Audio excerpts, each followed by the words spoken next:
3 bloody months. Or when I do get one, um, somebody else can get me one cheaper. You know the usual thing. And somebody I know, they said on Monday, they said, "Have you got an engine for the van?" I said, "Oh, I've got one, I think." And they said, "How much are you paying for it?" So, well, I said it's got 68,000 miles on the clock, and it's going to cost me with the turbo 1,550. And I said, "We can beat that, right? We can get you one for £1,000." So I phoned up yesterday, and they said, "Oh,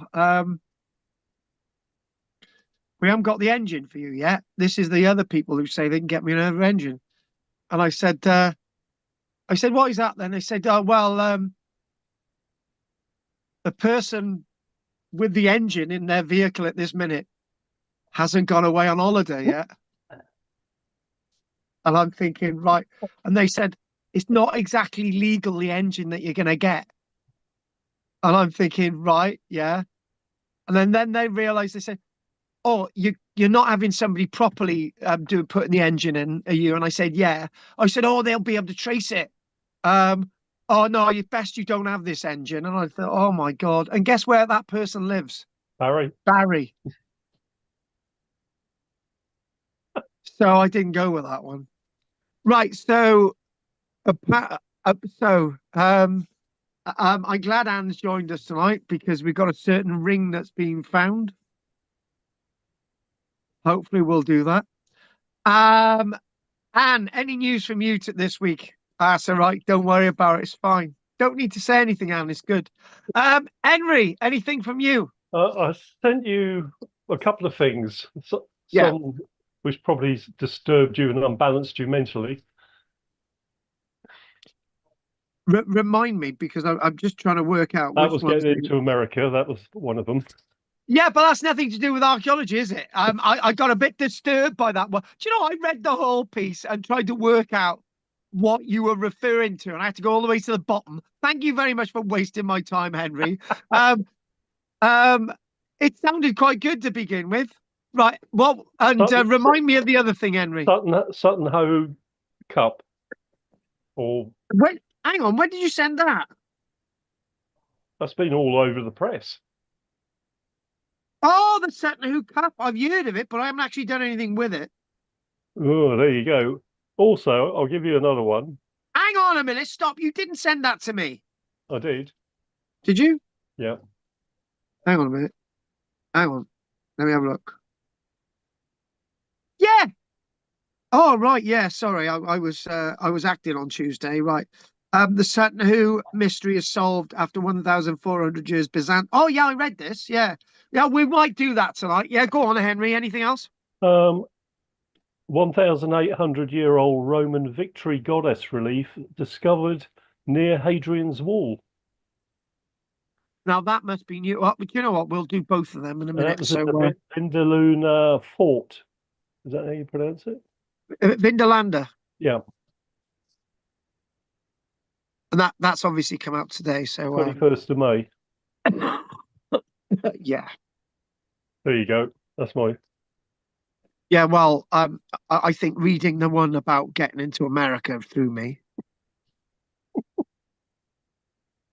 No Donald's cakes on doing that. all the interviews now as well at immigration, I hear. Who, Donald Trump personally? Have you heard the latest? He goes to the new South African president and he says, "You guys are being racist." On that note, we won't say any more. We won't say any more about politics. Right, I'll leave it to you. I think maybe you should. I think maybe you should. Um, right. Anything from you, Richard? No, nothing for me. You sure? Yeah, nothing at all. Oh, did I tell you that video I put out about a visit I made to Cumbran? Oh no, I haven't told you this yet. I went to Cumbran on Thursday, right? Uh, And I got to go to a building society to get a check from one building society put in another building society. Fair enough. And in between them, there's a Greg's. So I'm going into Greg's, right? And I bought my stuff, right? And I'm just standing about drinking my tea or whatever. And this woman comes in with her friend. Oh, that's fair enough. And then this guy comes in, barges in front of her, and having this massive row, right? So I filmed this now, right, and I put it on my TikTok, and it's had 140,000 views. Except the woman the woman having this argument, calling him the C word, and is actually a senior social worker for the county council. And then the other guy is actually apparently just been released from prison um, for sexual Oh, offences, and he's not actually oh, meant to be in Cwmbran, right? So, and that's the type of stuff I've been filming in Greg's. well, that could be quite valuable to someone. It is valuable evidence. The police are involved now, using it to arrest this guy. So, Did you right. get their permissions to film them, just to make sure that you're in the clear? Did I I? don't Oh, no, think I didn't. I didn't. It I was don't think accidental. so. My phone was accidentally left on. Right, Anne, anything? Anne, you're looking good tonight with a bit of a ruffle on your hair. Go on, Anne. Well, the only thing that made me look twice was Was it? I didn't know this, but in Manhattan or in New York somewhere, I think it's Manhattan, they have a famine house. They have a reconstruction of a famine house that's been brought over from county somewhere, and it's And been, this is in Manhattan. and I thought, oh, that's nice. Yeah, I mean, it's pretty, scruffy and everything, but there were a couple of people saying, I said, oh, I've seen, someone said, oh, they ought to see the one in Boston or somewhere like that. And it's fantastic, And I said, I've seen I've seen a derelict famine house in Ireland. I don't know if I have, but I did say I'd seen one. And I said, it's very true to form. It's very true to form. And someone else came on and said, WTF is a famine cottage. WTF.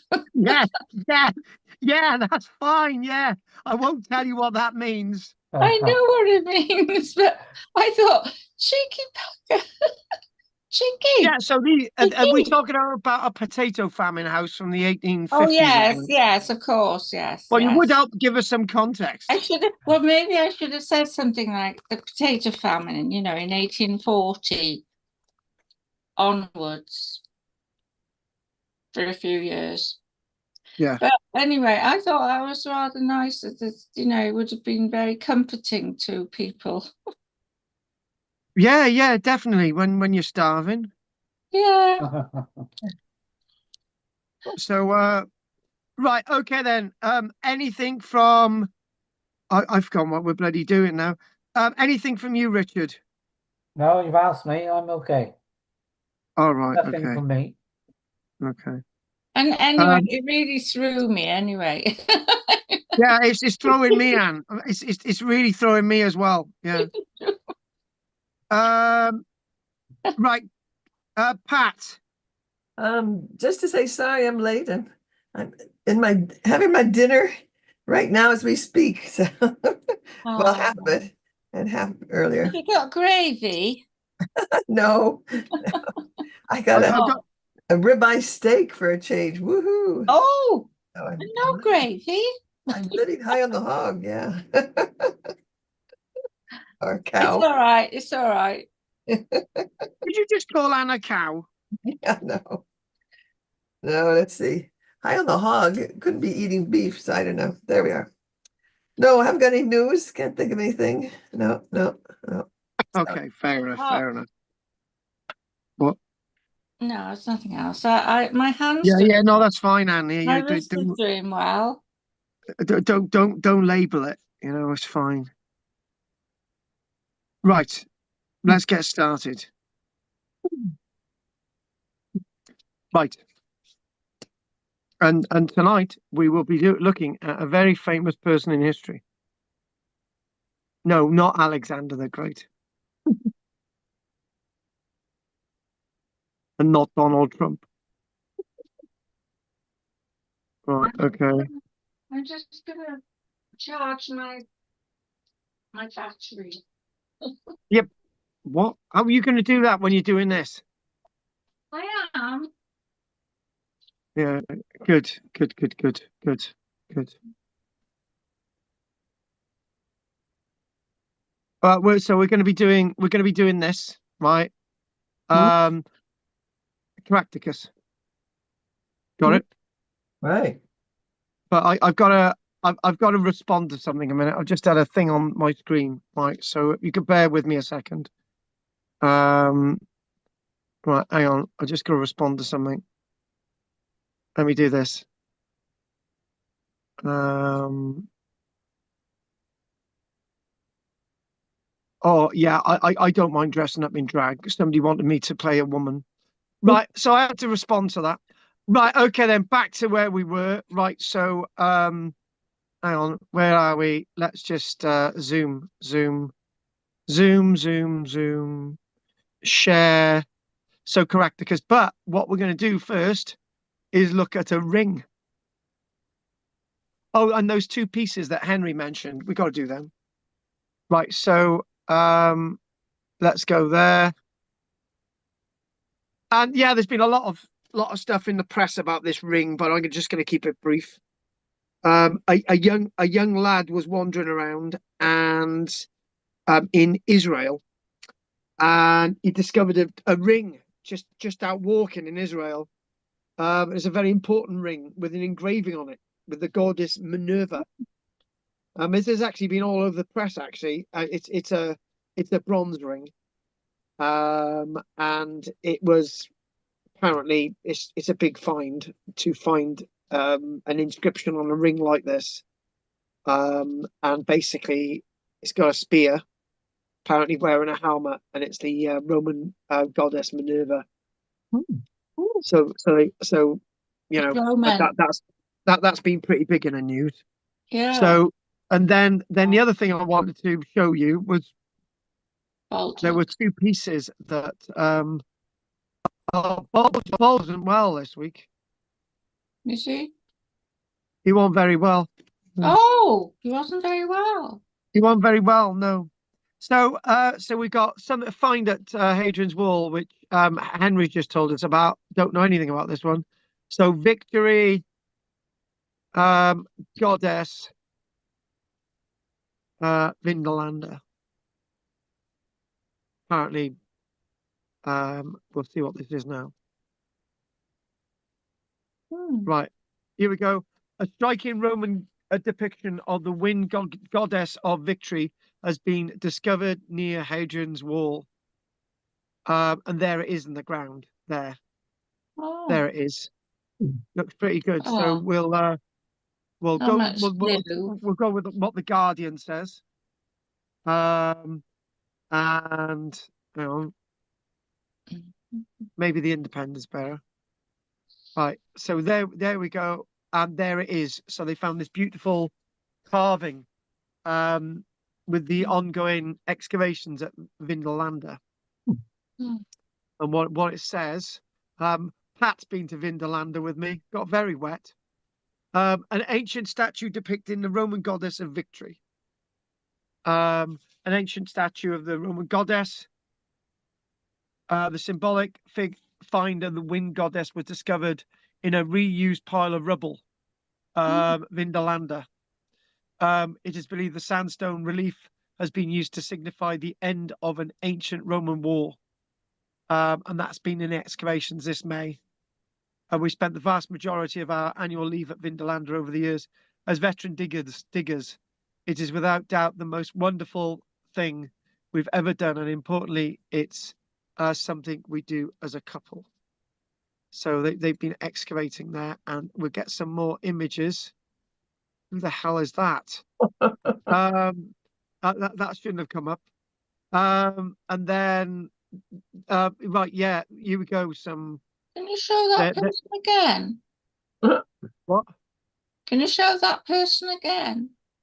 Oh my God! Yeah, when we've done this, Right, so it's a couple excavating there, and there they are with this wonderful sandstone carving, and it gives you context. So that's a nice little find. And if I can find this person, I will. But I don't know. No, it's just Don't flashed up on the worry. screen. Yeah, it looked a bit like Mary in a weird way. And Sutton Hoo. There's been a find at Sutton Hoo, and it's a cup, a mug. Sutton Hoo. Hang on, what has been found at Sutton Hoo recently? Hang on a minute. Oh, they're Sutton starting Hoo. to dig again. Hang on. Sutton Hoo find. There. Sutton Hoo find. Hang on a minute. Where's this bloody thing that's just been found? Right, here we go. Sutton Hoo bucket believed to be cremation vessel. There it is. Sutton Hoo bucket believed to be cremation vessel. So there we go. Fragments of Byzantine bucket have been found during various excavations at Sutton Hoo. So they're basically saying, this wonderful bronze bucket. And what they think is that it's a Byzantine bucket. It's finally been pierced back together. Fragments of the bucket were discovered at Sutton Hoo, Suffolk in 1986, with more found in 2012 and last year. So, they're finding bits of this bucket. So archaeologists have revealed that cremated human and animal bones were found within the base of the bucket, with the human remains believed to belong to an important person in the community. And that's what they're saying. So fragments of human remains and a comb were found in the base of the bucket. So basically, they've excavated bits of it over the years, and then suddenly they've worked out where this is, and that's clearly the base of the bucket here. Right. So what we've got a mixture of animal and human remains, and the comb on the right there. So that's a nice little find. And there we go, images of this as well. And if it sort of comes up again, it's not on any of these. We go back there, and the article. What else have we got? What else? Just seems to be that article, actually. Yeah, it just seems to be this one. From the BBC website.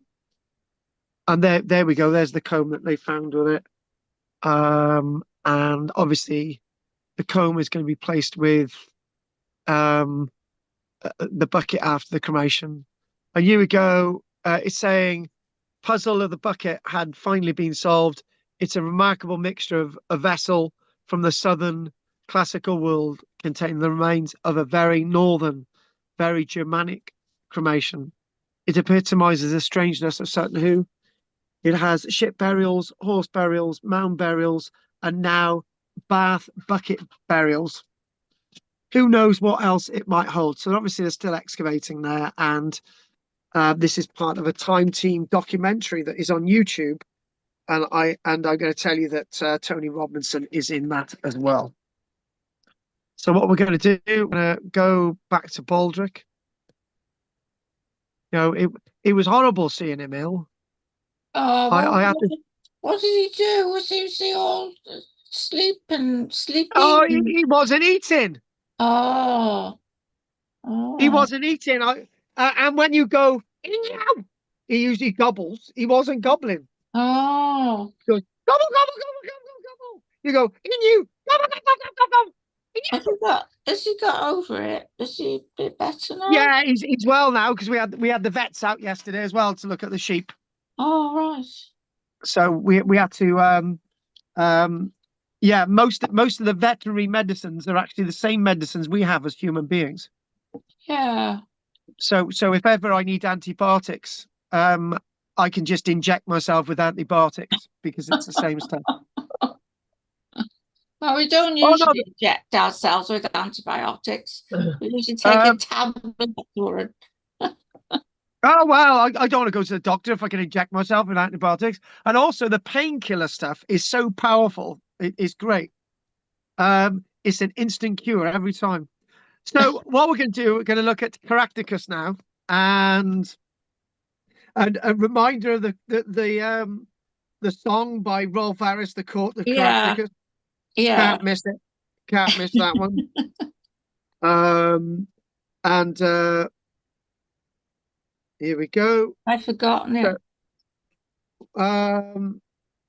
Yeah, I don't think King Court Caratacus. of Caratacus. Yeah, that's the one, Anne. Right, so Caratacus, or known as Caratacus or Caratacus. This is Caratacus or Caratacus, a C before the T. So I wanted to bring this individual in today because he just epitomizes what we do know and what we don't know, and what we think and what we don't think, right? And trying to get some facts about the guy. So one of the things I mentioned last night, that's probably a pretty good image of him. And it's likely he had a big nose like me. So we know that Caratacus, if we want to look at this map, and I use this map a bit, he was actually leader of the Catavalani people above London, right? And the power of Caratacus was so by AD 43, he controlled Camel and Junum. So let's draw some stuff in. Not that. He controlled Camel and Junum. He also included the likes of controlled Verulamium, and he also controlled Caliva Atrabatum. Right. So, and the one thing about those little red dots on there, the one thing about all of this is that this was somebody going places, and he had a brother called Togodumnus, and his father was called Connibline.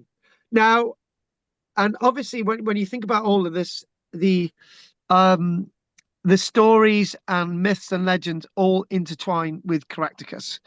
He's a little bit like King Arthur. He's everywhere, and this is where we beg to differ with a few facts. It's likely that I believe this, and probably nobody else in Britain does, but why you come along to my classes to learn something different. So you've got those 4 red dots there. Now, it's very likely that this Caratacus here was not the same Caratacus as over here. It's because it right. I made a point of this last night. I basically said, right, the historians tell us this, right? When the Romans defeat Caratacus, the leader of the Catavalani people, then the history says that he goes over to Wales, and then he becomes leader of the Silures. And you're thinking, how does that work? Nobody's actually said that question. How does that work? It's almost as if there's a guy, the leader of the Catavalanis, and then suddenly he goes over to the Silures, which is a name the Romans have made up. So we don't know the name of the people in South Wales, as I keep saying. But he becomes the leader of this this group of people. How? It's like saying, oh, you're Caratacus, you? I'm the leader of these people down here. I don't mind. You take over. It's fine. Nobody's ever questioned that. So I think it's 2 different people. Anyway, as we get into this, you'll understand a little bit more. So before the Roman invasion, Caratacus is associated with the expansion of his territory. Yeah, the big expansion. And it's very likely that the power of Caratacus brought the Romans over to Britain, because Caratacus is likely to have controlled all of this, which is a massive territory. And, well, the Romans may have feared the fact that if he takes too much power, then he's going to be a direct threat to the northern French Roman province of Gaul, right? So the point is with all of this is that the leader of the Atrebati people, whose capital city used to be Calivra Atrebatum, and now it's a city associated with Caratacus and the Catavalani. And I'm going to say this exactly the same as I did last night, right? I'm going to infer other evidence from other places. Right? So Verica goes over to the Romans and says, "Look, boys, there's this geezer called Caratacus and his brother Togodumus, and they've taken over my territory, and I want to be, I've stopped being king, right? Of the Atrebates, because at that stage, Verica, right, has got a palace down here known as Fishbourne, which is near Chichester, right? And the whole point is that the historians tell us that that's one of the reasons why the Romans invaded in AD 43. It's probably not the reason at all. The Romans were going to invade anyway, but they needed an excuse. And can I give you an idea of what those excuses were? I'll give you a few clues. So, and then something else as well that we really went into last night. The armies of the Romans and Caratacus, which remind me I need to do that bit. So if I don't remember it in a couple of minutes, you know that I've got to do that bit, right? I haven't written this down. Anyway, so the point is, down in South Wales, 1,000 odd years later, and a few years, the leader of this, the king of South Wales, the Welsh king of South Wales, the king of the Cymry of South Wales, he basically said to the Normans, "Look, I'm getting trouble with the Welsh king in the north. Can you come and help me?" So the Normans came over, and in about the late 1080s, and Iestyn ap Gorgon, with the help of the Normans, defeated the king of North Wales, actually the king of West Wales. Anyway, whatever way you want to look at it, King Rhys. Anyway, the point is that the Normans basically said, "Well, if you needed our help, you ain't very strong, are you?" And then the Normans kicked Iestyn ap Gorgon out from being the king, and the Normans took over, right? So that's a metaphor for what the Romans are going to be doing years before in AD 43. And we have so many instances of that, so many excuses to... There was a lot of activity. What? I think there was a lot of activity around Wales and, well, Yeah, Roman there was a lot of activity. that's another thing, but that's for another lecture, Anne, because we're focusing on Yeah. Caratacus. But the point is, Caratacus is associated with expanding his territory.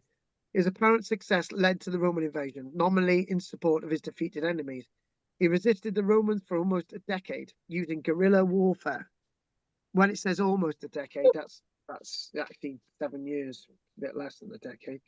But when he offered a set peace battle, he was defeated by the Romans. Basically, the Battle of Medway, which is over here, right? And then he got defeated at the Battle of the Thames River. Right. The point is with all of this is that the British weren't really adept at fighting the Romans, except there's a problem with that statement. Before we go on to that, we're still doing the introduction. After defeat, he fled to the territory of the Queen Cartamandua. Up north, the Brigantes. We've done Cartamandua. And as we remember, Cartamandua handed Caratacus over to the Romans. Now, is this the same Caratacus that was the leader of the Catavalani? Or is it the Caratacus that I'm talking about was in South Wales? Or are these one in the same? Right? It's really difficult to work out what's going on, right? Because we didn't write the history. But there's a point I want to make there, right? And then eventually, before we talk about the point, Caratacus was sentenced to death by Emperor Claudius, but made a speech before his execution that persuaded Claudius to spare him. Caratacus' speech to Claudius has been a popular subject in written and visual art. So there are lots of problems with this history, and the one thing that I made clear last night, and we had an example of it a few moments ago, that stuff in Roman Britain is being found all the time, like that statue.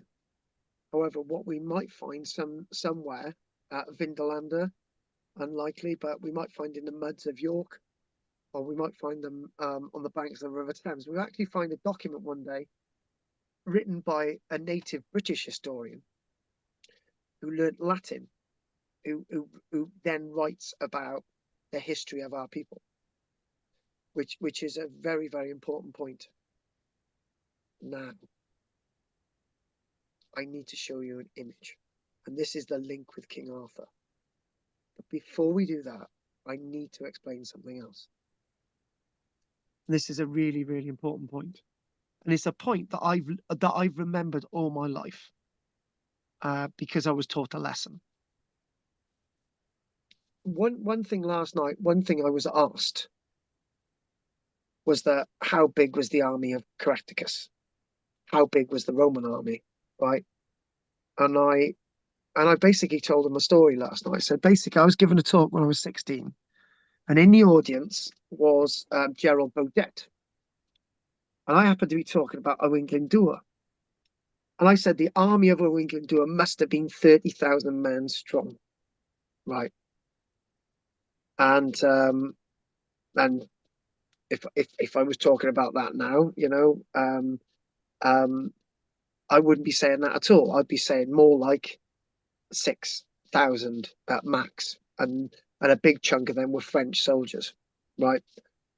The problem is with having big armies, you've got to feed them, and back then there would have been women in the armies of the British, but the Romans wouldn't have written about that.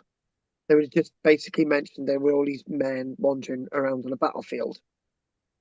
The point is that the army of Caratacus was probably a few thousand, and then we come up with the other side of things, and this is one thing that we were taught wrongly in school. When we were in school, we were told that a Roman legion is approximately 5,500 men at full strength, right? So the Romans, and I don't care. Anyway, the Roman.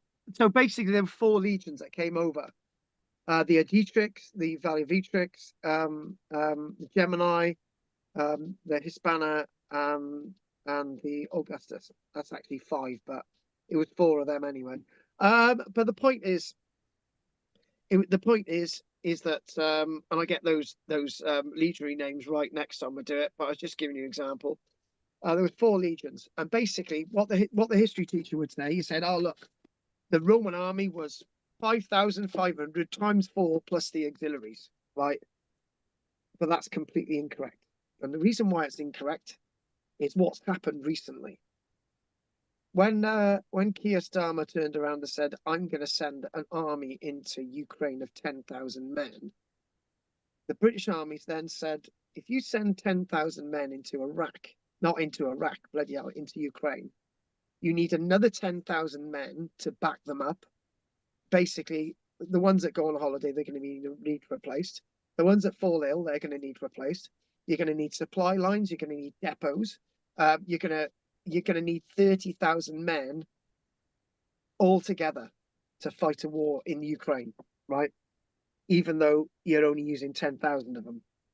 And this is exactly the same with the Romans.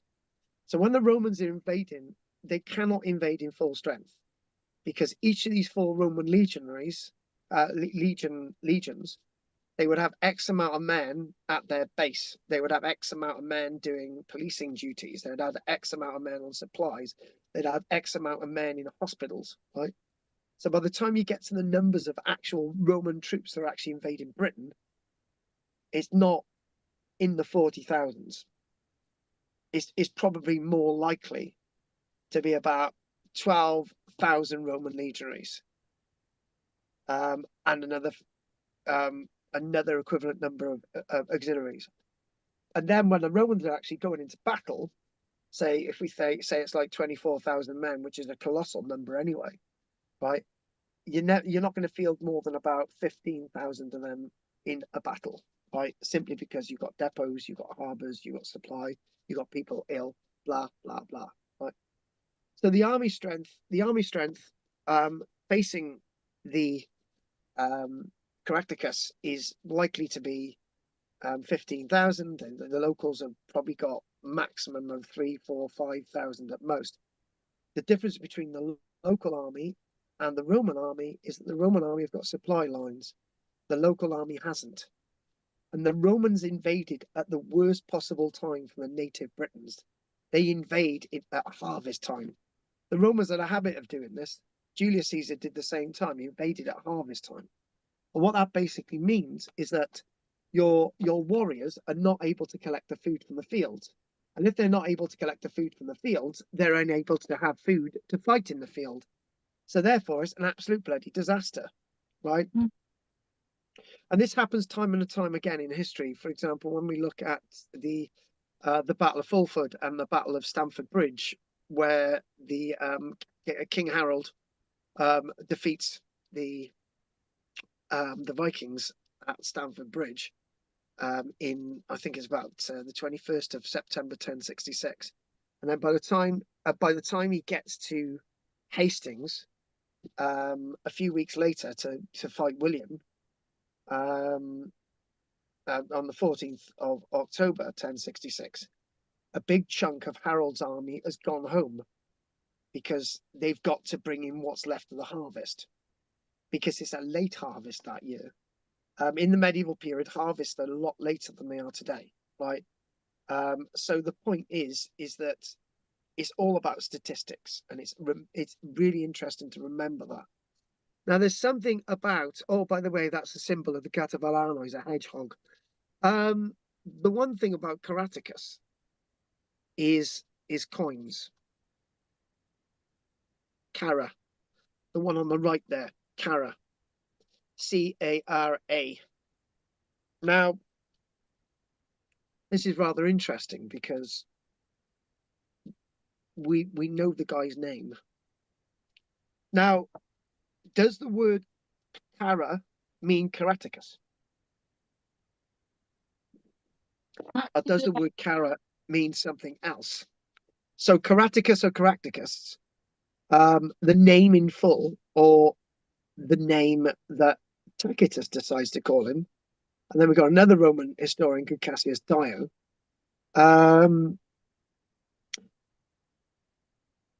Caratacus, was he called Caratacus? Because his coins were minted with the name Cara on them. He minted his own coins. And I got to be honest with you, right? That's a native British coin, 100%. It's got a wheat chief, a barley chief on the left there, with some letter in there, Vuno or Uno. And then on the right-hand side, we've got, we've done this before, symbolism of a phallus there, beautiful horse of Epona. We've got a warrior on the back of the horse with the name Cara on it.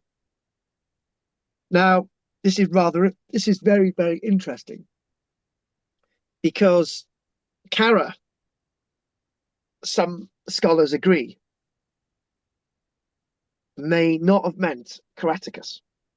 It just meant Cara.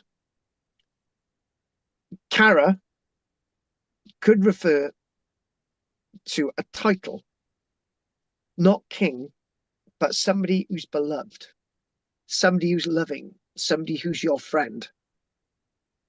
So in other words, Caradog, Caractacus, Caradeg, Cathach in the Irish, all cognate to the word Cara. And this could actually be a title.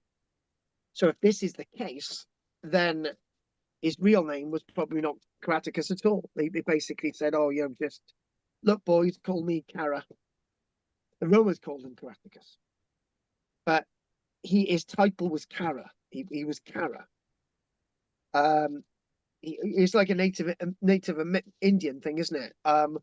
I am two tongues of four bears. Well, your original name probably wasn't that, but you are now two tongues of the four bears, right?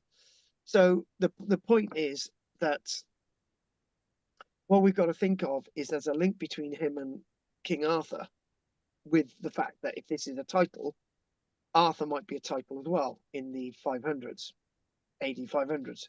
I think that's Italian.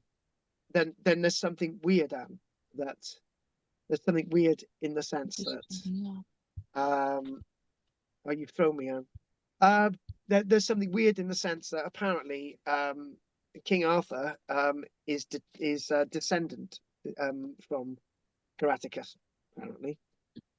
Right, yeah. Anne, you mentioned this Latin, right? Well, yeah, Latin. Yeah. But well, Italian, because Caramore, isn't that my love or something? Caramore. Is it? Care. Yeah, I couldn't find. I'm gonna confirm. Hang on that. a minute, Anne. Carry We're on. doing that one, Anne. You're not going anywhere. What is All is love? You're not going anywhere. What is love in Italian? Amore, isn't it? Amore. That's nothing like cara. No, Caramore. Hang on a minute. It's If my love. Oh my God, Anne. It means dear. Oh, dear love, then. All right, then. This is No, a you're right. song. Oh, shit. You're right. It's an opera.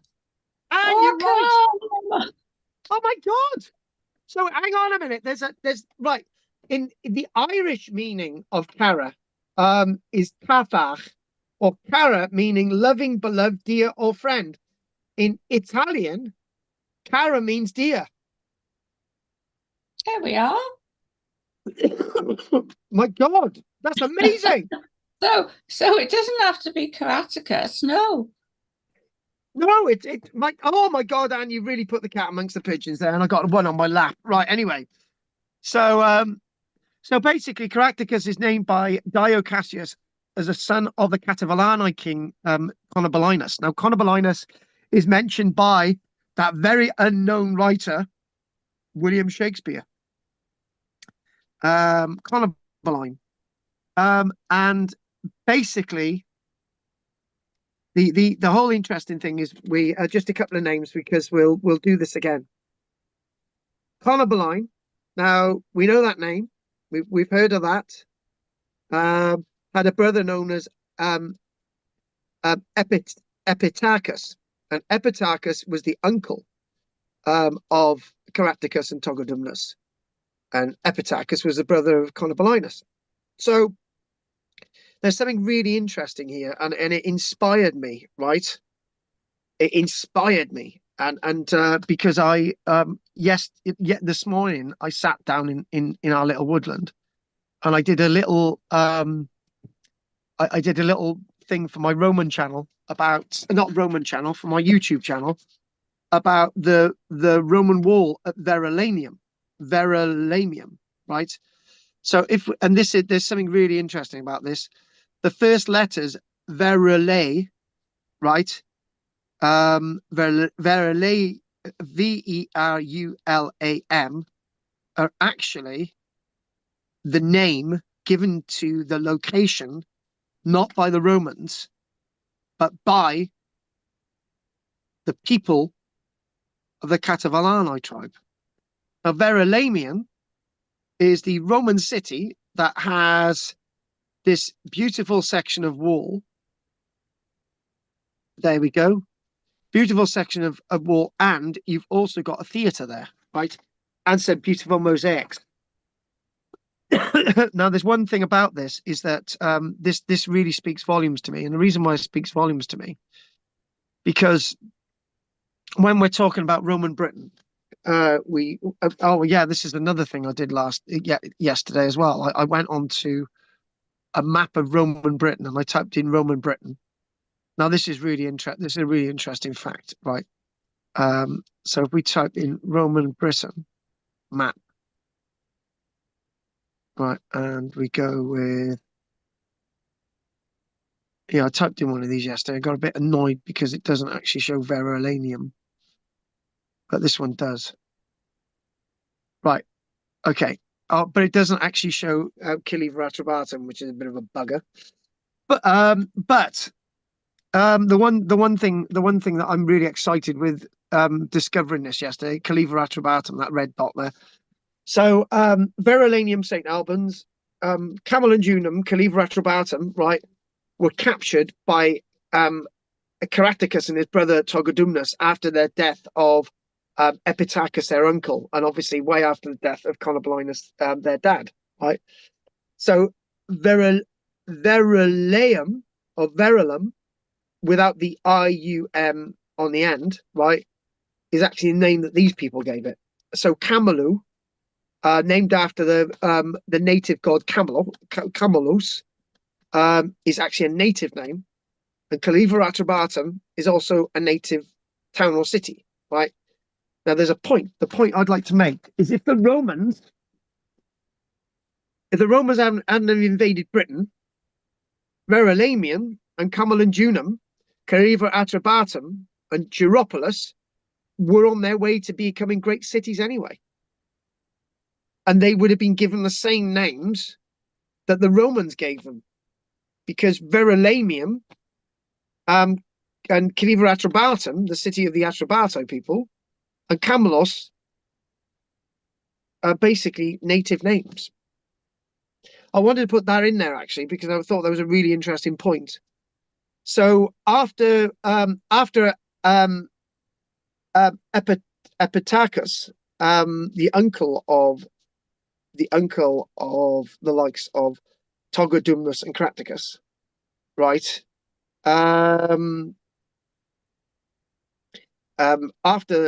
Basically after AD 35, Caratacus conquered the whole territory of the Atrabatos, sending the likes of Verica to the coast and near Noviomagos, which is Chichester, and they established the city of Fishbourne, which was captured then eventually by the likes of Caratacus.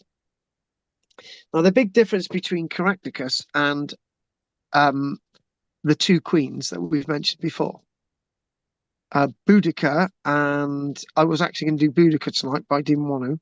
Stop. Hang on a minute. We've lost our share. Hang on a minute. The big difference between Caratacus, Cartamandua, and Boudicca is that, here we go, Caratacus on the left there was always anti-Roman, where Boudica was initially pro-Roman until her husband Prasutagus died, and you know what happened, or we'll tell you again.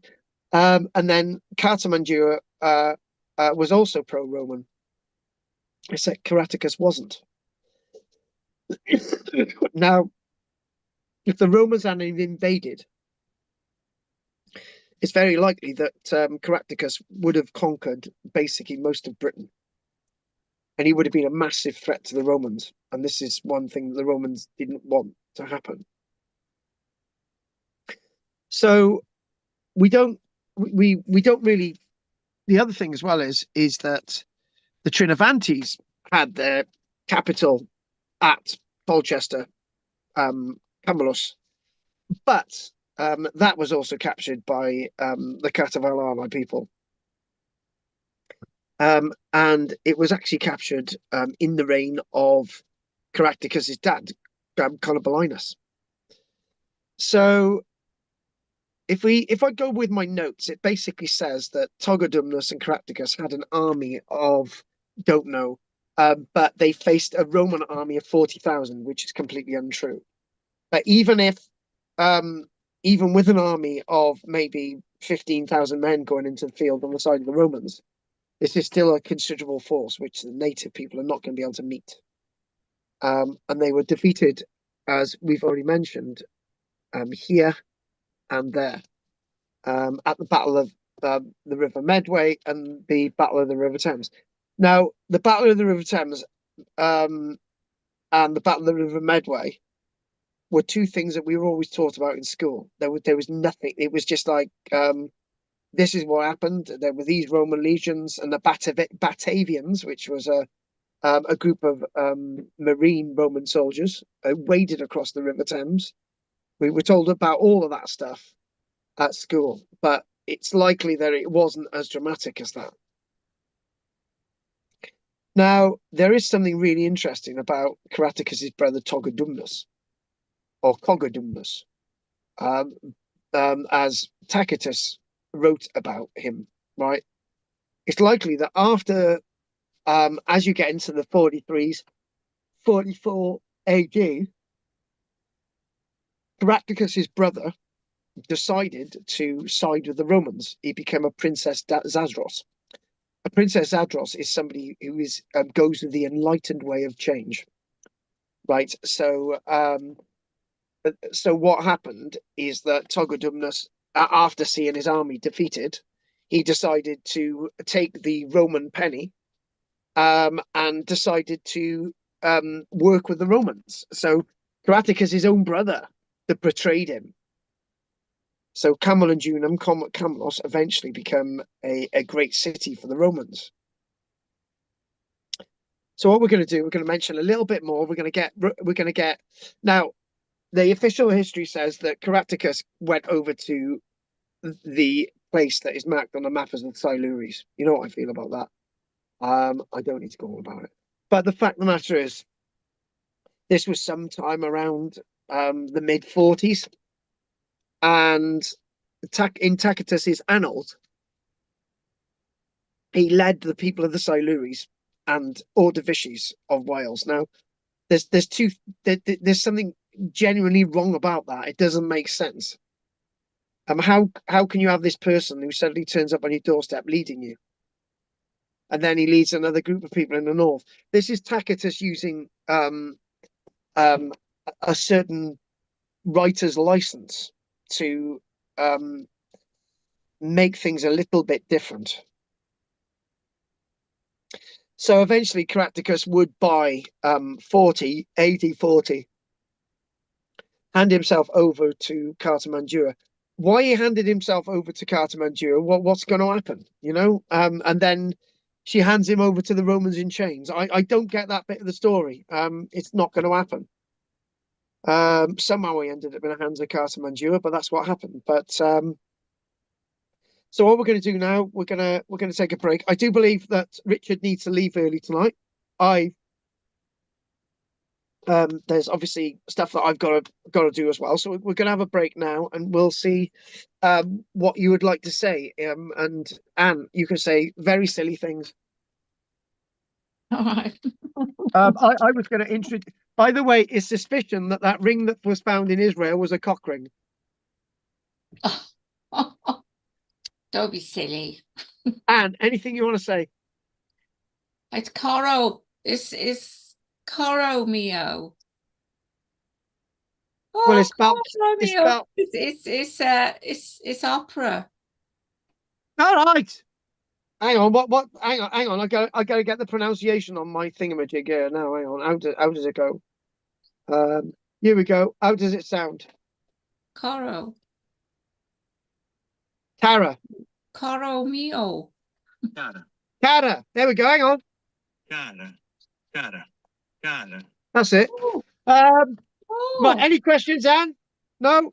All right. No, thanks. I do. Yeah, I read a novel once, and it was all about Caratacus and Wales and the Silures. I think it was all like, you know, it's a myth. Oh. Yeah. Thanks. That makes sense. I agree with you. Even though I've written about him 3 times. Right. In books. Right, Richard. Anything you want to say, love? No, very interesting. What about you, Henry, love? Yeah, no, I agree with Richard and Anne. Very interesting.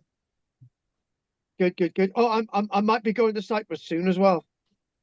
Oh, yeah. All right. Well, You won't be. Who's going to be Oh, looking, shut up, you tart! who's going to be looking after the birds and the bees? And Oh, we got somebody who can do that. Do you know what? What's really getting on my nerves, right, is that they're making all these allegations about Keir Starmer, right? And they're talking about escorts. Well, I worked as an escort, right? And it's a perfectly normal profession, right? And I don't know what the point is. I, So what if the Prime Minister spent time with an escort? I was an escort, mind you, I didn't sleep with any men, but it's not the point. It's dissing people who do escort work. I'm very angry about it. I'm not sure. I'm not sure what I think, Mind really. you, I was offered a big sum of money to do something really odd with this big woman, and I didn't want to do it, and I packed in the job.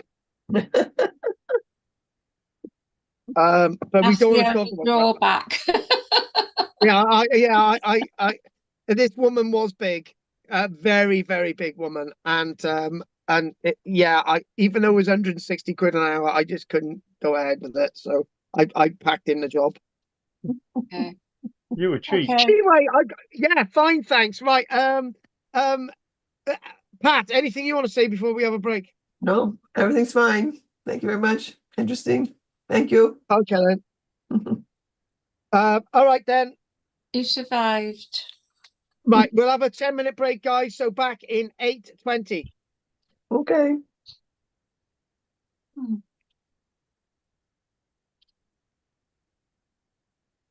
Cool. God, these comments on you.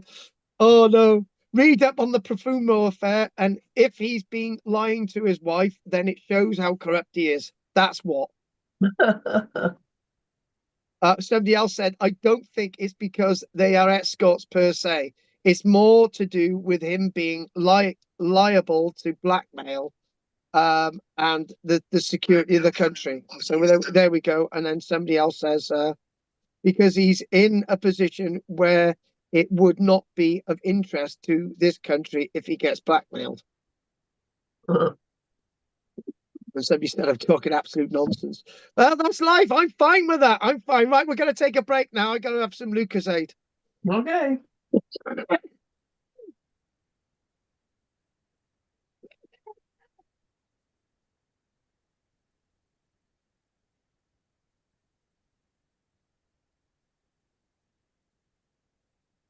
Didn't we have a lovely time when we went to Kango?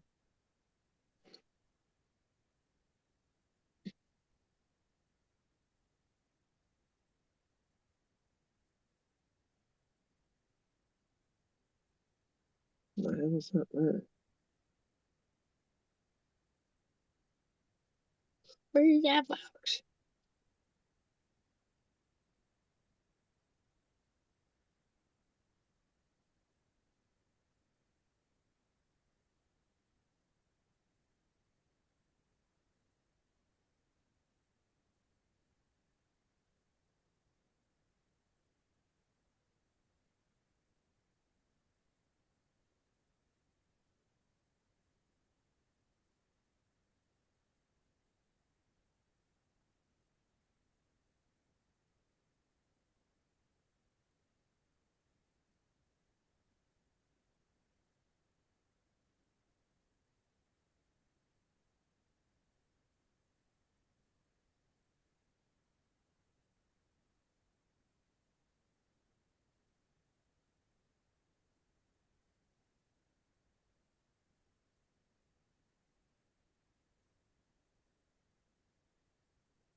I'm thinking of running around the field naked.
Fucking a prank.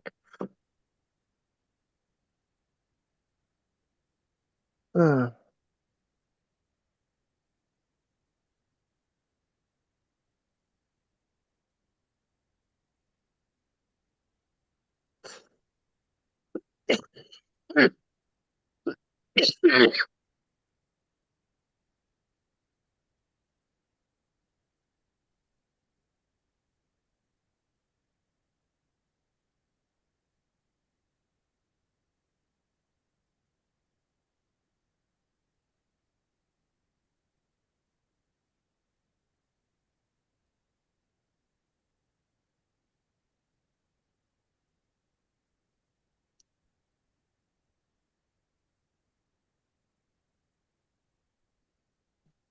mm.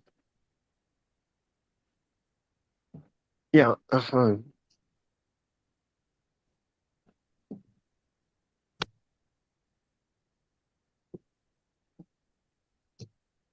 Basic pay, yeah. Overtime, yeah. Holiday pay, yeah. Overtime, travel, overtime, yeah. I agree.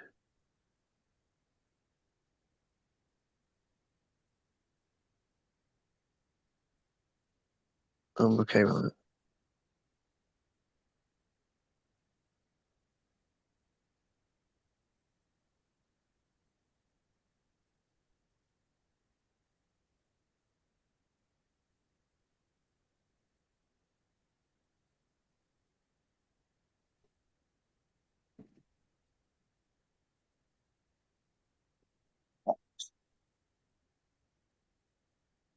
it.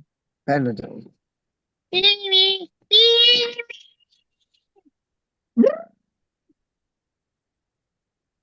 I'll just.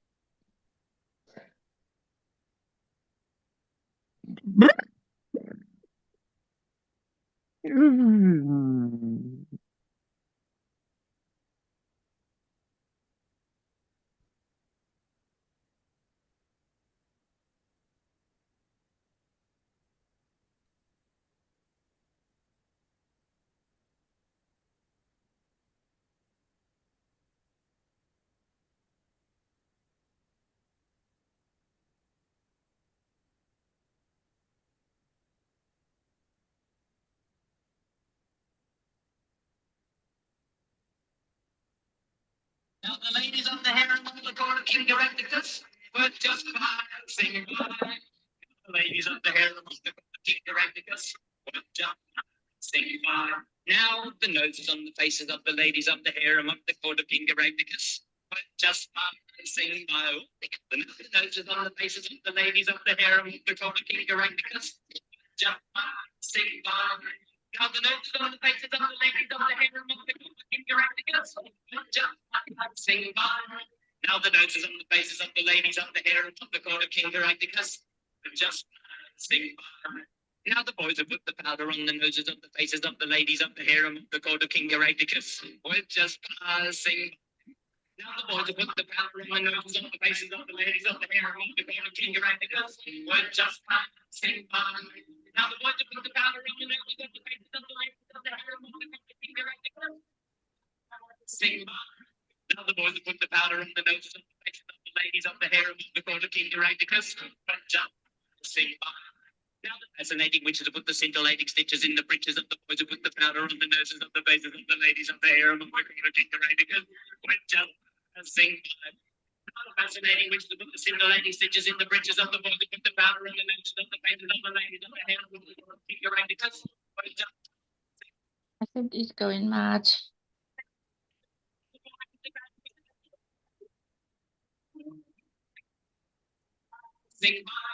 Now the fascinating witches have put the scintillating stitches in the breeches of the boys who put the powder on the noses of the faces of the ladies of the harem of the court of King Caratacus.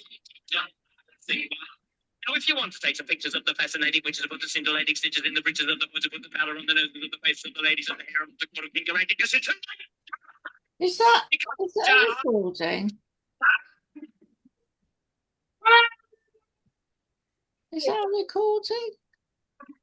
Are you singing? Rolf Harris. Brilliant. Thank you, Ralph. What was the video? Come over Oh, anytime. it's AI. Oh, AI. What are you doing? How does a guy like me get to hang out with me? What's wrong with Little Paris? We love him. Well, it's all power building a successful YouTube channel. My name is Taya, you know. Oh, we love that, Anne. What? What? What? Did you hear the song? Yes. Now Eh? the ladies in the harem of the court of Sing it. Caratacus were just passing Sing by. Caratacus were just passing by. Big fan of Rolf, and you, Carl? What's that? I said you're a big fan of Rolf. Yeah. Well, we were bloody brought up with him. I'm glad I didn't get accepted on Jim will Fix It. Caratacus were just passing by. Now the notice on the faces on the Richard used to write a letter every week to be on Jim will Fix It. Oh,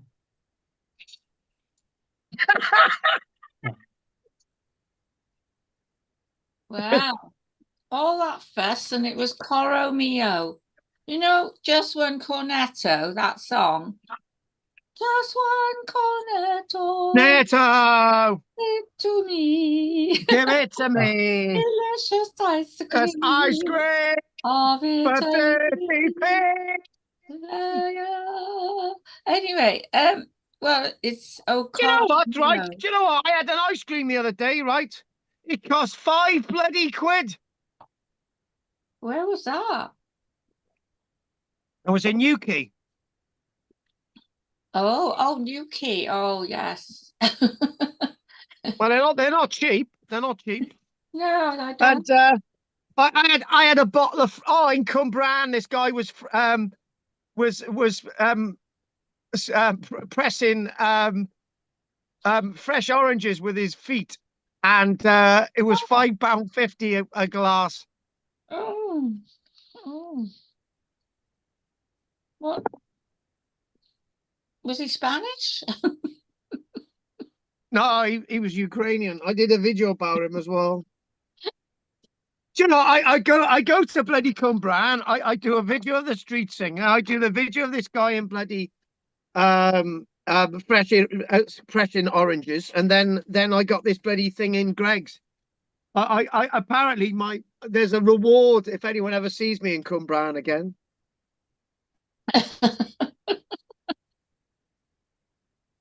Oh dear. Right, okay. Right, let's get on with it. Right, so here we go. So let's talk a little bit more about wonderful Caratacus. We gotta do a bit of sharing. Have you been out with Pat recently, Anne? No, not for a while. I think we're all busy. I went to the physiotherapist yesterday. Did you? Hmm. And Well, I'm not gonna bother going again. I'm doing quite well with my exercises. are you? Oh, okay, that's good. My That's good. My hand's working fine. Look. Right, your mouth's working fine as well. Oh, Right, so legend places Caratacus all over the place, right? When he's captured. The problem is, if you look between South Wales all the way along the border up into Shropshire, right? There are loads of places called Caradog or Caratacus, this, blah, blah, blah. Now, whenever we're talking about Caratacus, yes, it's the Romans who talk about him. So Tacitus writes, Caratacus resorted to the ultimate hazard, adopting a place for battle. So that entry, exit, everything would be unfavorable to the Romans and for the better to his own men. Now, Tacitus would never write about women, right? fighting against the Romans, except when it comes to Boudica, that's a different thing, but that's written by somebody else. So with steep mountains all around, and wherever a gentle access was possible, he strewed rocks in front in the manner of a rampart. And in front too, there flowed a stream with an unshore ford, and companies of armed men had taken up position along the defences. Like many armies, I gotta say this as well. Like many armies, the Roman army was not just made up of Roman legionaries; it was made up of thousands and thousands of people who were not Roman. And also there were people fighting with the Romans who were British, right? And this is something that's not being written about. And so Caratacus isn't facing just the Romans; he's facing the Romans, the people in the empire, and also his own countrymen, and maybe his own brother, right? Togodumnus. Unlikely that though. Because when you look at history, you look, for example, at by the way, remind me, I've got to talk about Caratacus as a figurehead. We've got to do that in a short while. When we look at, for example, Islandoana, in 1879, the British army is completely wiped out by 20,000 Zulus. Now, they basically talk about 1,500 British soldiers, right? But they don't also talk about the several thousand others who were actual native peoples and were actually Zulus themselves, who were actually fighting the Zulus, right? And nobody seems to talk about that. Also, when we look at, for example, when Cortes meets Montezuma in battle, Montezuma is facing not only Cortes's 400 men with guns and cannon and horses. Montezuma is actually facing thousands and thousands of Maya who had been displaced from power by the Aztecs. And you know, we've got to remember all that it's a lot more complex than meets the eye. So again, when we're painting this picture, and it's very likely that we do know what he looks like, even though that image on there, the one on the right is actually Claudius, Emperor Claudius, after AD 43. Emperor Claudius looked nothing like that. If you remember, I Claudius with Richard Graves, and that was on the 1970s. We remember seeing that, and Claudius was like this feeble person with a stammer, with a big head, right? This is a thin head. This doesn't resemble anything like Claudius. But then again, that image on the left may have actually been very similar to the likes of Caratacus, because there is a head that looks very lifelike. It looks like a very interesting person. Oh yeah. Now, after his capture, Caratacus was sent to Rome. Now, this is very important. There's a very important point with this. Presumably to be killed after a triumphal parade. So it was like any triumphal parade. The Nazis did it. Mussolini did it. The Romans did it. You know, we've even done it in Britain. You know, these triumphal parades where, you know, the Russians did it with the troops from Stalingrad. They marched them through the streets of Moscow.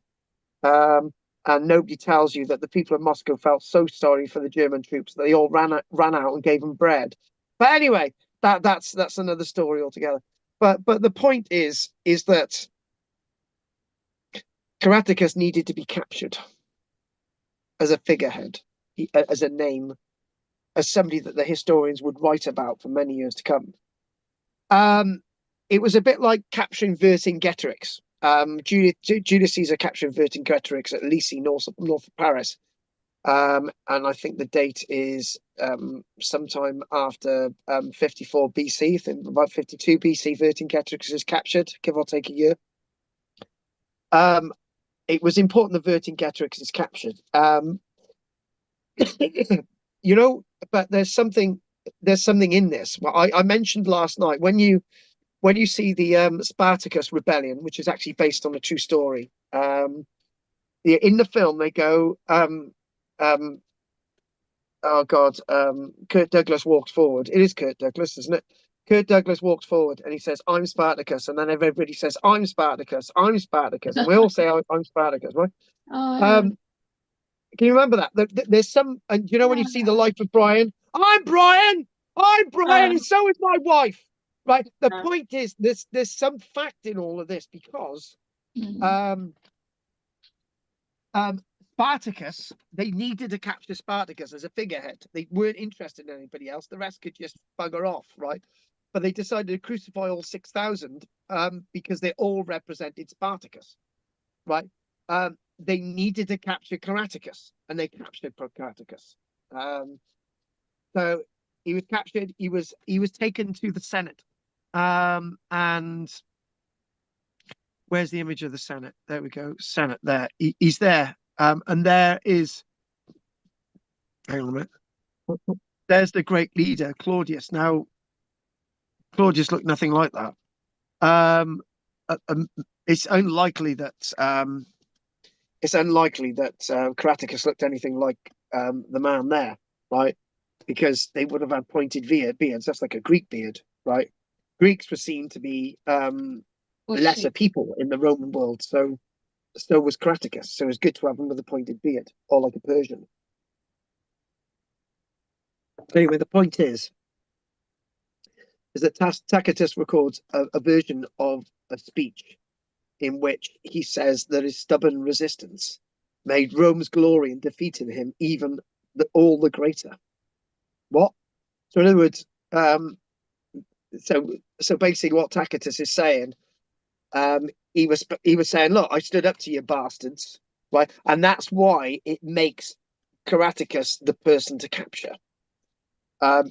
We finally captured this person who stood up to us. We got this person who fought more against us than anyone has ever fought against us in history, but we still caught him. You see the point? So this is why they let him free. Anyway, this is the speech of Caratacus, right? So here we go. I got a sound in a West Country accent or a Welsh accent. Here we go. If the degree of my nobility and fortune had been matched by moderation in success, I would have come to this city of Rome as a friend rather than a captive. Nor would you have disdained to receive with a treaty of peace, one sprung from brilliant ancestors and commanding a great many nations. But my present lot, disfiguring as it is for me, is magnificent for you. I had horses, men, arms, wealth, even statues of Lloyd George. What wonder if I was unwilling to lose them? Lloyd George was my grandfather. If you wish to command everyone, does it really follow that everyone should accept your slavery? If I were now being handed over as one who had surrendered immediately, neither my fortune nor my glory would have achieved brilliance. It is also true that in my case, any reprisal will be followed by oblivion. On the other hand, if you preserve me safe and sound, I shall be eternal example of your clemency. And that was the speech of Caratacus. That's word for word. Mm-hmm. And he spoke in pure English in that Senate that day. Mm-hmm. The thing is, he would have delivered this speech and nobody would have known what the friggin' hell he was talking about. No. Because he wouldn't have had time to learn bloody Latin. He wouldn't have wanted to learn Latin. It wasn't his language, you know? So anyway, so he made such an impression that he was pardoned and allowed to live in the Third Reich, allowed to live in peace in Rome after his liberation, according to Dio Cassius, the Roman writer. Caratacus was so impressed by the city of Rome that he said, and you can bloody keep it. No, he didn't. And here's a Welsh accent, he is. He said, and can you then, who have got such possessions, and so many of them, still covet our poor pots? Bloody hell. So what he's saying, why the hell have you come all the way from Rome to conquer Wales when in fact you've got these beautiful buildings, and why would you want to conquer and capture our roundhouses? Anyway, let's talk a little bit more about this man. Let's give him balls before they're cut off. Now, this is a really interesting one. This coin is a complete hypocrisy, right? Because it shows Caratacus, yeah, but it also shows an imperial eagle, which is actually got a snake with an adder wrapped around his feet. Right, and now that's interesting. The reason why that's interesting, it's not a symbol associated with the Britons. It's a symbol associated with the Romans. Oh. Right. Now, you may ask, why is somebody that hates Rome so much, who fights Rome so much, right? Remember, Caratacus is fighting Rome for longer than the length of the Second World War. Now, that's a long bloody time, right? Now, the point is, yeah, that that this guy is emboldened by having a coin produced that looks Roman, when in fact, he's more adept to producing coins that don't look Roman at all. So there's a sense of hypocrisy on this coin, right? And why, when he hates Rome so much? I can't do any more than that on that one. So Caratacus, am I sounding really Welsh? All right. Caratacus, shut up, you. I didn't want to ask you. I know. Are you coming along to my walk, Anne? No, Why not? I don't know. The last time I did that walk, somebody fell over, banged their head, and we had to wait for the bloody ambulance for 2 hours. Well, I'm not coming. That's why I'm not coming. I gotta go to a how to walk group. I thought you could walk. I thought it was just your hand. Try not to fall group. Yeah. All right. Oh, all right. sorry. Right. You should take tips off Pat's husband. Shut up. Right, Caratacus's memory may have been preserved in medieval Welsh tradition. There's a document from the 1100s known as the manuscript 3859 that includes the name Caratacus and Conabaline.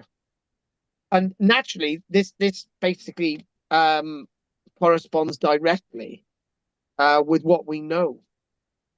Now, the interesting thing that it's talking about, the one thing I want to do, the one thing I'm trying to do now is just basically say, is all that we've got about Caratacus from the point of view of the Romans, right? So if we've got this document in 1100, it's a way long after the Roman Empire has long since ceased, however.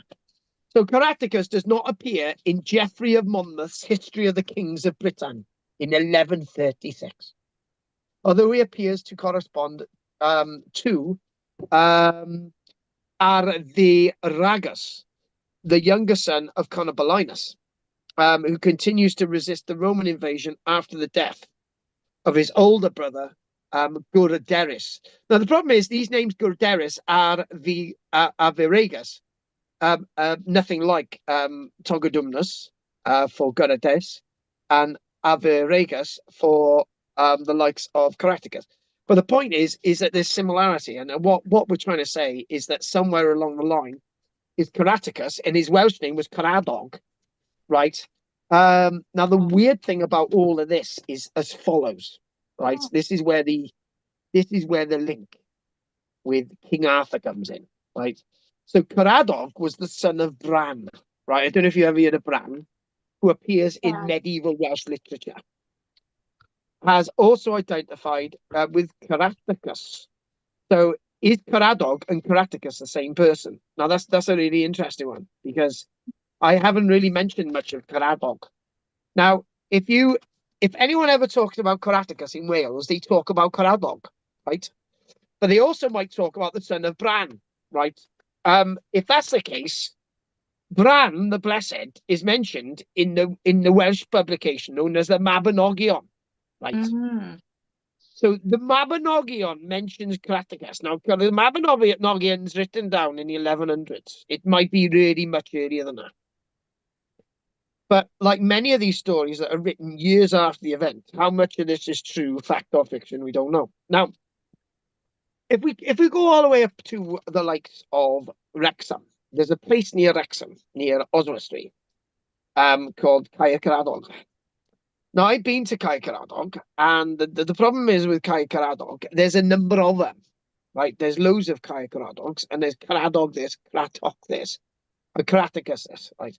So the problem is, this is very similar when you think about King Arthur, right? Because King Arthur's everywhere, isn't he? He's King Arthur's Woods, Stone. King Arthur- Arthur's Stone, yeah, yeah. Arthur's Yeah, Well. and that film Arthur in the 1980s. Anyway, shut up. Caradog began to be identified with Caratacus. Now, this is the thing. Is Caradog the same person as Caratacus, as I've been saying from day one? Is it? Right? Mhm. So, Caradog began to be identified with Caratacus only after the rediscovery of the works of Tacitus, and new material appeared based on this identification. So until about the 1700s, right, we knew nothing much about Caratacus because we only knew about it from Welsh legend, not from the Romans. So the one thing about this, we started learning about Caratacus from the Welsh works, right, and not the more contemporary Roman works that some of this stuff may have been based upon. So there's another person called Iolo Morgannwg, Edward Williams, in the late 1700s. He died in Cowbridge in 1826. And Iolo Morgannwg, Edward Williams, and he was a stonemason at Flemington, and he found some wonderful work in the Vale of Glamorgan and so on. He mentions Caratacus, and this is a really interesting thing. Iolo Morgannwg mentions Caratacus as the bringer of Christianity to Britain, right? Iolo Morgannwg makes out that the legendary king, old King Cole Hen, right? Hen being old, so old King Cole, a son of Caradog's son, Saint Calin. So in other words, Caradog was actually the father of Saint Calin, who was the father of old King Cole of the north, right? So in other words, what's happened here, right, is that then all of this, all the lineage links up with King Arthur somewhere along the line. And interesting enough, I mentioned Iestyn ap Gorgon of Glamorgan, who died in 1293. The same guy who invited the Normans into Wales, right? To fight the Welsh kings of the north, right? You see, we've got wonderful lineage, right? It seems that everyone who's anyone is either linked to King Arthur or Caratacus. But then it gets a bit silly. Here we go. And then we get back to Christianity. And then I'll tell you something about that now. So another tradition which has remained popular among British Israelites and others makes Caratacus already a Christian before he came to Rome. Christianity having been brought to Britain by either Joseph of Arimathea or St. Paul, and identifies a number of early Christians as his relatives. Now, the problem with all of this is that Christianity is directly linked with Caratacus, which makes it very difficult to make any sense with it, right? Because Christianity really didn't come to Britain until the late 200s, and apparently it came really, really early. So that's one of the things when we think about Caratacus. So there's probably a lot more to be said about this, and there's lots of these sort of myths and legends and so on. But if I give you a few bit more backgrounds before we actually finish today, Caratach is the Irish, and Caratach was exiled from Britain nearly a decade prior to Boadicea's War, and in fact that links in quite nicely, and that was a work written by a chap by the name of John Fletcher, Caratach, in 1613. That's where the Irish knew him as. Caratacus is also the subject of a poem and a play in 1759 by William Mason. Here we go, Anne. You're going to love this, Anne. Caratacus, Anne, is the title character of the Italian opera Caratacus Oh, by well, Johann Christian Bach, first performed in London in 1767. So, Anne, you for some reason you've got a bloody good link there. Cara meaning deer, back to the Irish meaning deer, and therefore we've got Carataco. And there we go. So the Major General song by Gilbert and Sullivan mentions Caratacus's detail, every detail of Caratacus's uniform. Caratacus is also a cantata written by Edward Elgar, devoted in 1898, devoted to the defeat and capture of the king by the Romans. It was first performed in 1898. My God, there's loads of them, man. Right, we may as well do them anyway. Quickly, Caratacus is also the subject of a Victorian poem by William Stuart Ross, known as the Lays of Romance and Chivalry. It's a period of chivalry in 1881, thinking and going back to Caratacus. The defeat of Caratacus, the Romans in the subject of Henry Treace's 1952 adult novel, The Dark Island, and another book known as the Celtic Tretology. Caratacus appears as a minor character in Robert Graves's Claudius the God, the television adaptation of Graves's novels. He is portrayed in brief by Peter Bowles. Caratacus's capture and life as a captive in Rome is told from the point of view of a fictional daughter known as Egon in Barbara Eskin's book, time-slip novel, The Warrior Princess. I am finished with a little story, which I'm going to tell you. Caratacus, also a novel by Douglas Jackson in 2008. Another book by Pauline Gedd, The Eagle and the Raven. Caratacus appears in several volumes by Simon Scarrow's Eagle series, The Eagle's Conquest, When the Eagle Hunts, and so on. Caradog is a main character in Amanda Scott's series Boudica, somehow. Caratak, the Irish again, a character in Harry Turtledove's alternate history of Britain, and a fictional version of William Shakespeare's writes a play called Boudica, which is almost identical to John Fletcher's Bonduca, where Caratak was depicted as Boudica's man in Tacitus's annals. And here we go, Anne. The court of King Caratacus, just passing by, is a nonsense song by Rolf Harris. The single reached number 9 in the Australian singles chart in 1964. Caratacus is referenced in the Paradox interactive video game Crusader Kings 2. And finally, Caradog, not Caratacus, but Caradog is the same person, is it? Caradog Before Caesar in Rome is a painting by Ellis Owen Ellis. I've heard of him. Yeah. I've seen some of his stuff in Cardiff. A Welsh portrait painter who won a number of prizes in London art galleries after moving there in 1834. So what we're going to do, as I did last night, we're going to quickly go through these images, and then we're going to call it a day. Yeah. So basically, we've talked about sort of this tribal warring thing, and Caratacus wished to avoid battle with the Romans at all costs. And there's a little tongue-in-cheek thing here, right? Maybe Caratacus never ever led a field army against the Romans, but it suited the Romans to say that he did. We've defeated the native Britons, not in guerrilla warfare.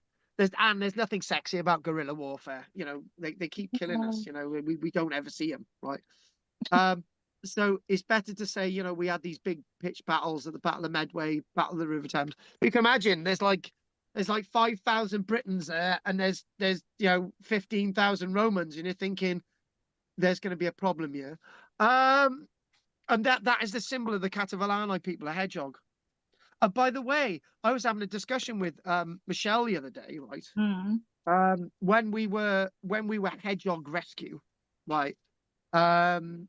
We had about 8 hedgehogs coming our way, right? Yeah. With all the drugs and medicine, only 2 of them lived, and that's probably Oh. the survival rate, with all the drugs and everything, right? And Michelle turned around and said, maybe it's a natural time for hedgehogs to become extinct,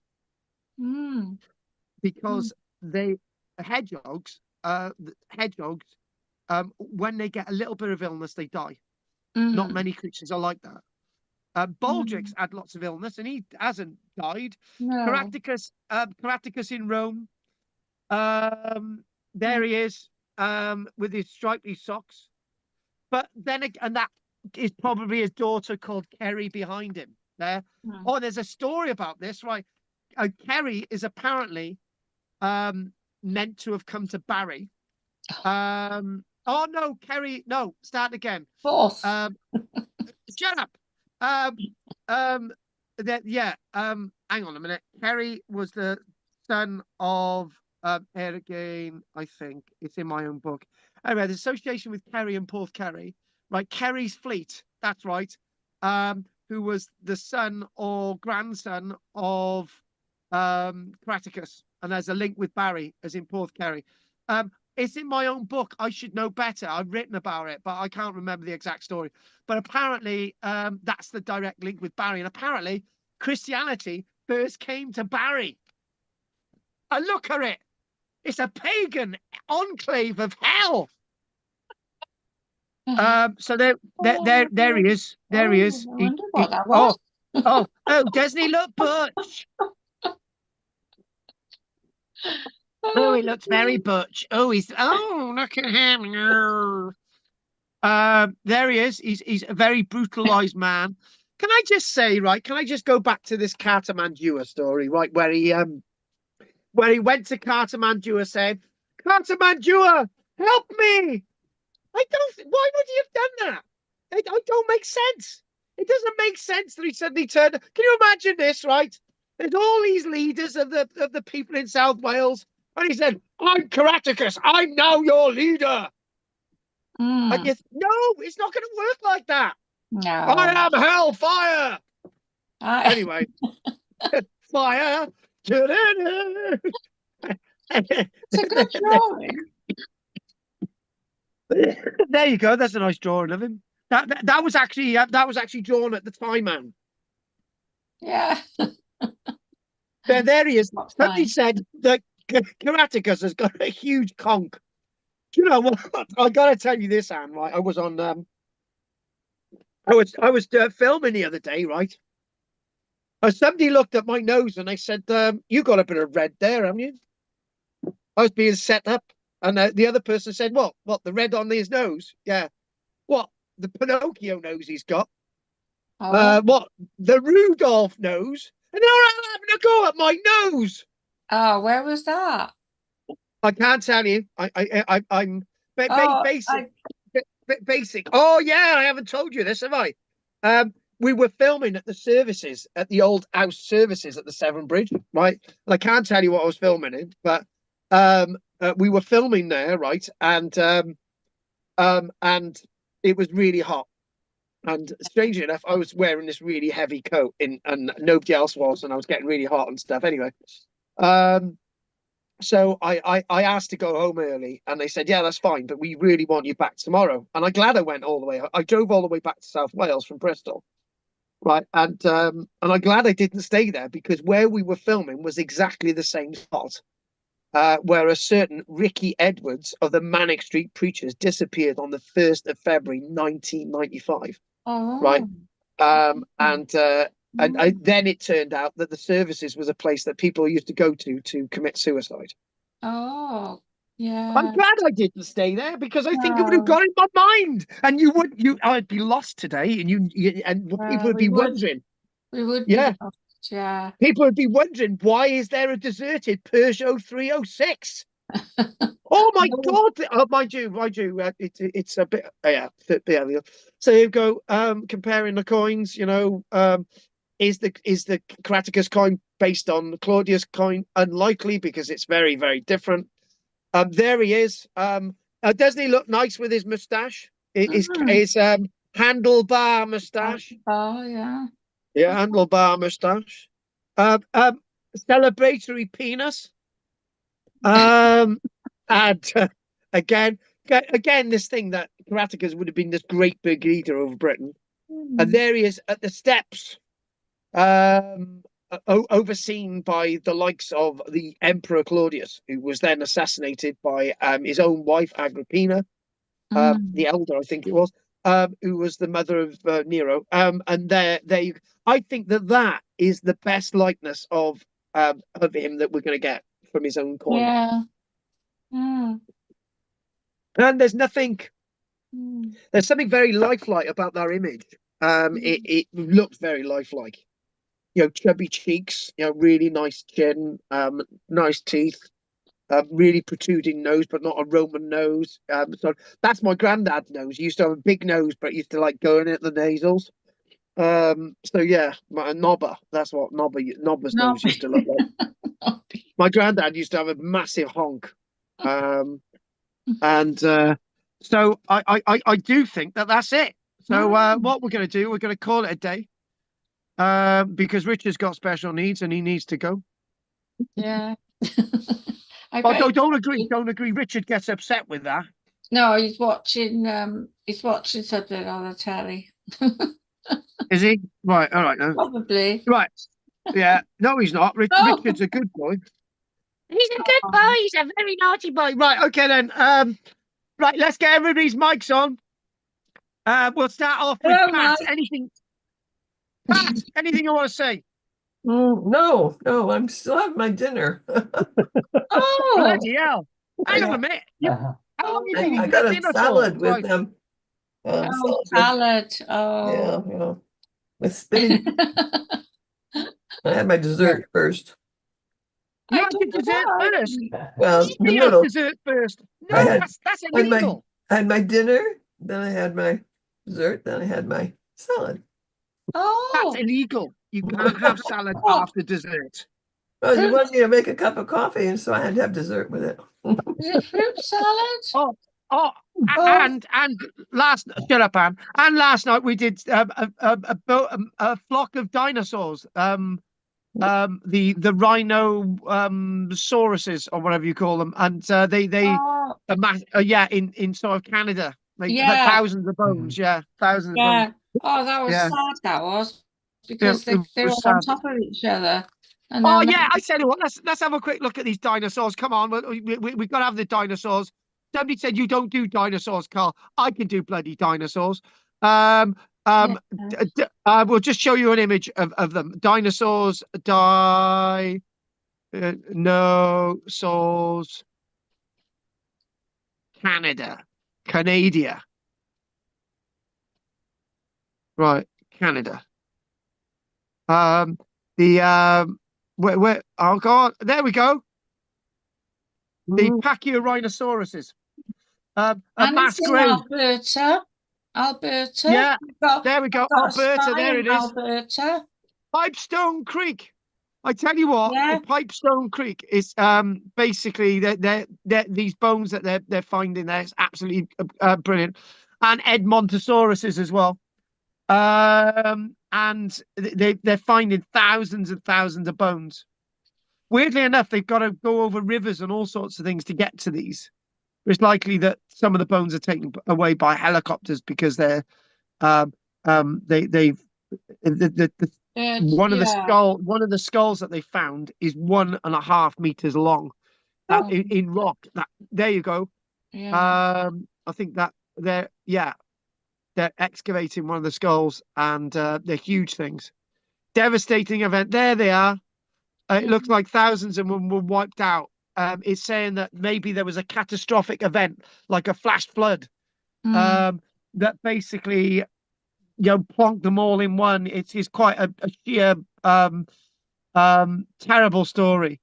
we know every time we come here, it's 100% guaranteed we'll find bones. Mm. Yeah, so, but this nightmare day for the dinosaurs is now a dream for paleontologists. In other words, they found so many examples of one single dinosaur that they can really understand this dinosaur. Some dinosaurs, we've only got one or two bones from them, right? So, but these ones, we've got this sort of creek that they're excavating, that they're finding all these wonderful bones.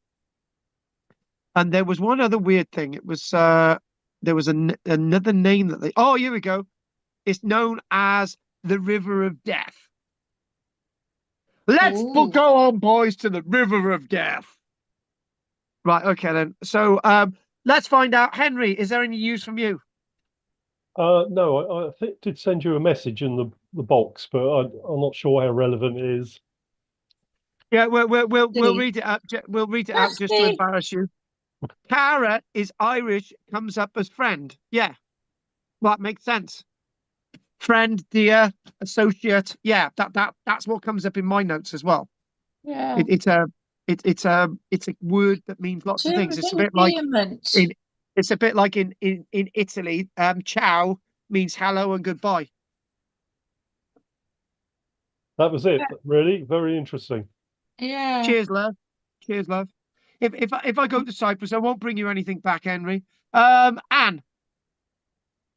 Oh, I forgot now what I was going to say. Oh yes, I'm in touch with my niece in Alberta, and she lives.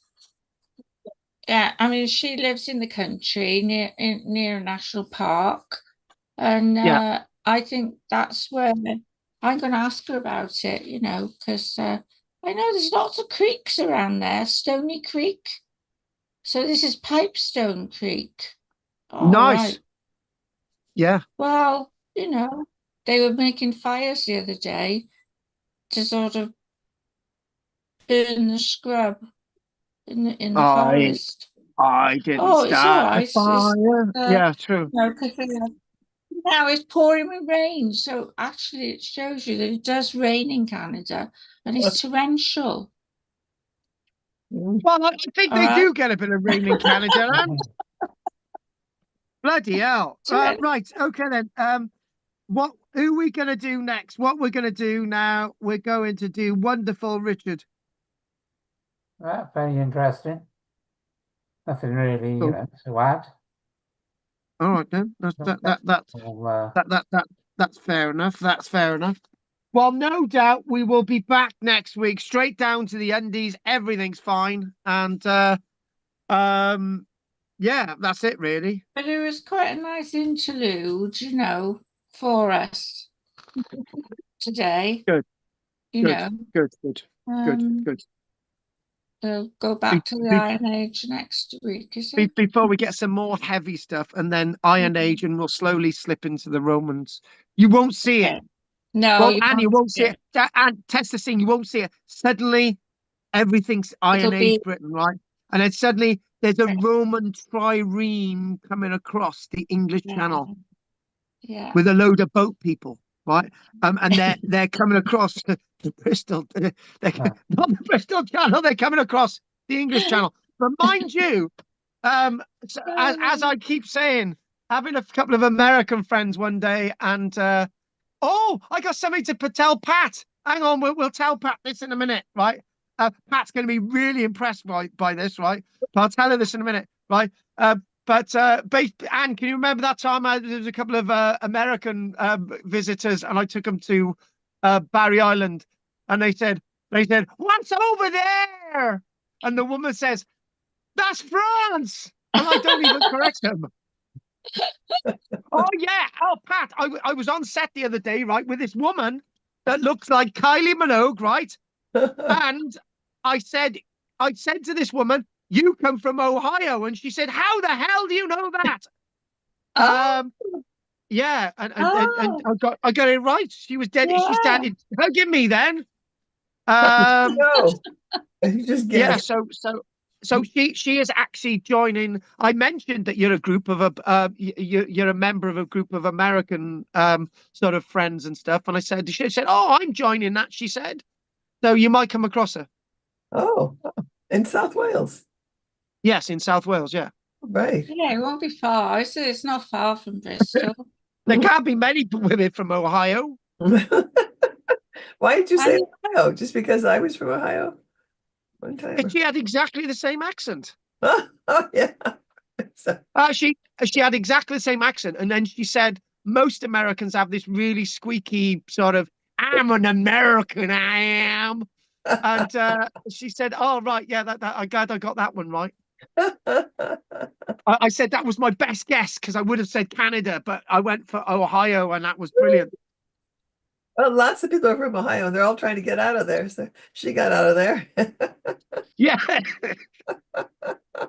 If you come across this woman who's got blonde hair, she's about 50, 53, 54 or whatever, and yeah, that'll be her. But she's from Bristol, you say? No, I Bristol. don't think most She of was us. working in Bristol. I think yeah, she was working with me in Bristol, but she may have actually been in the Chepstow area on the other side. So we were See, only we on the should other have gone. side.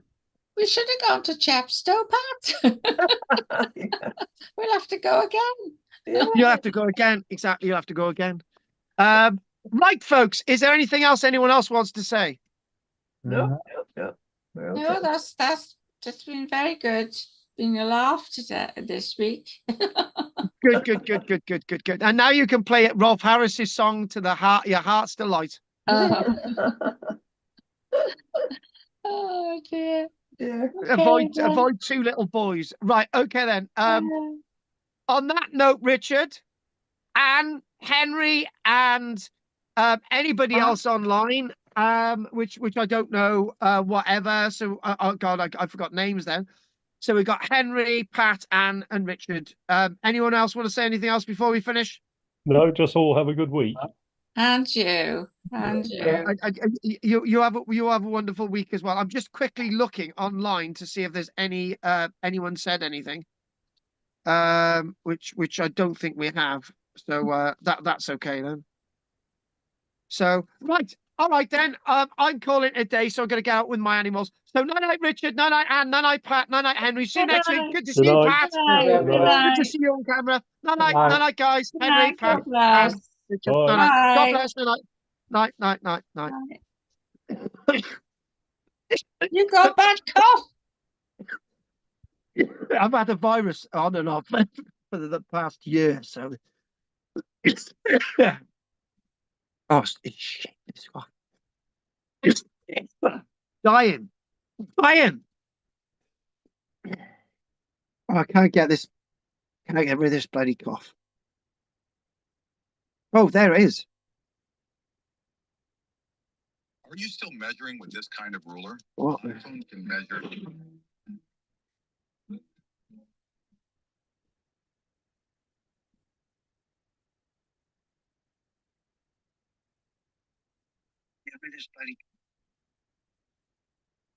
There you go. Dodgy Git. Nice to have you on board, Dodgy Git, tonight. Good night, Dodgy Git. Dodgy Git. Good night, Dodgy Git. Everyone, don't forget to like and subscribe. And I'm going to write that in there. Right. And anyway, thank you very much. Let's look at the chat here. So chat is Cara is Irish, comes up as friend. Cara in Irish comes up as friend. And what I might do is I might clean out Baby Baldrick now quickly, and that's what I'm going to do. I'm going to put Baby Baldrick. That's what I'll do. So Cara in Irish comes up as friend. Cara in Irish comes up as friend. And finally, on that window, one more time, on that window, it also comes up as Cara in Irish comes up as friend. That window closed 1, that window closed 2, that window closed 3, that window closed 4, that window closed 5, 6, 7, 8, 9, 10, and 1, 2, 3, 4, 5. 1, 2, 3, friend 4, 6, 7, 8, 9, 10.